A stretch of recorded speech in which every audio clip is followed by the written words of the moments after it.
This is a farm that I have been putting off making a tutorial for way too long. This is my rooted dirt farm and it is in version 3 currently, and this is a design that has renewable saplings as well as usable with TNT. So to use this farm, all you need to do is come into here, flick this lever on like that, walk up to here. I'll go into survival to show this, and then you just stand here holding down right click and you'll start placing in the saplings. They'll grow up, the leaves will be crushed, and you will get enough saplings back that you'll be able to continue on this forever. The rates of this farm is 2.5k rooted dirt per hour as well as 2.5k logs, because this produces both logs and rooted dirt, because the logs need to be removed from the farm, and the easiest way to do that is just push them into the same location and blow them up, and might as well collect them if we're getting rid of them anyway.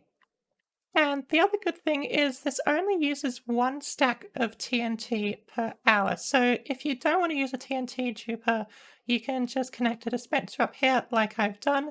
If you do want to use a TNT duper, you can still do that. It's the same system, just put it up here on top. And yeah, essentially I ran this for an hour test and it only went through a stack. And the final thing that is probably the most frustrating part is this uses 130 stacks of bone meal. And with this storage here out the back, this is enough to store the bone meal for about 2 hours worth of AFKing. So I've got another account on to show the farm working. So it happens when you place the sapling here, the dispenser out the back bone meals it, and when it gets bone mealed, it converts the block underneath into rooted dirt. So I think if you see here, yep, you can see it converting into rooted dirt. When it switches over, it actually triggers it with this observer here. That goes into this block through various different pistons that make sure you only get 1 tick pulse. And also what that does is pushes this block here, which there's 2 functions for that. The first is to stop you placing another sapling, and the second is to push all the drops from up here over to you. And the other thing I should probably mention is that there is a hopper minecart in this block here, sitting on top of a hopper and another hopper, and then that gets filtered out all the way to this dropper at the end here. So when this observer is triggered, it triggers these rails here, and that goes 2 directions. The first is over this way, which goes up here, triggers this piston here, which pushes the next stone block along, ready to be converted into moss. It also goes to this observer here, which brings this piston down, toggling off the clock so that nothing actually grows while there's nothing there. And then the other way goes to the rest of the system, which goes through here into this dispenser here, and this dispenser bone meals this moss block here, and then that converts the stone block into moss again. As well as that dropper, it also triggers this piston up here a little bit later, and that's so that any grass or moss carpets that get spawned here will be popped off. And I've also added this water stream into a hopper, into a composter, and then that just feeds back into the output. So you can get a little bit of bone meal back with this as well. But the bone meal you get off is definitely nowhere near enough than what you use. So that's the entire system of actually getting the azalea trees growing. The next bit is getting the saplings back. So over here I have 4 separate slime block and honey block piston pushers that are in charge of breaking all the leaves and getting enough saplings back to replenish. And the redstone here is reasonably simple. There are just double piston extenders here with redstone 1, 4 and 2 ticks. That's all connected up to a single redstone line here. And then that is triggered by a simple pulse extender here from this rail line here, and then that is triggered when this line here is triggered. And on the other side, it is the exact same thing. This rail line comes across from the other side, and it's triggered the exact same way. Now for probably the most important thing, the stone generator here. This is actually where the infinite amount of rooted dirt comes from. So here is a triple speed stone generator. It is perfectly timed so that it will only produce stone, it will never produce cobblestone. And why this system needs to be so fast is that, for example, if multiple blocks were to be broken, it can still keep up. So if, for example, multiple pieces of rooted dirt were formed very quickly, this stone generator will still be able to keep up and you won't lose any rooted dirt from it.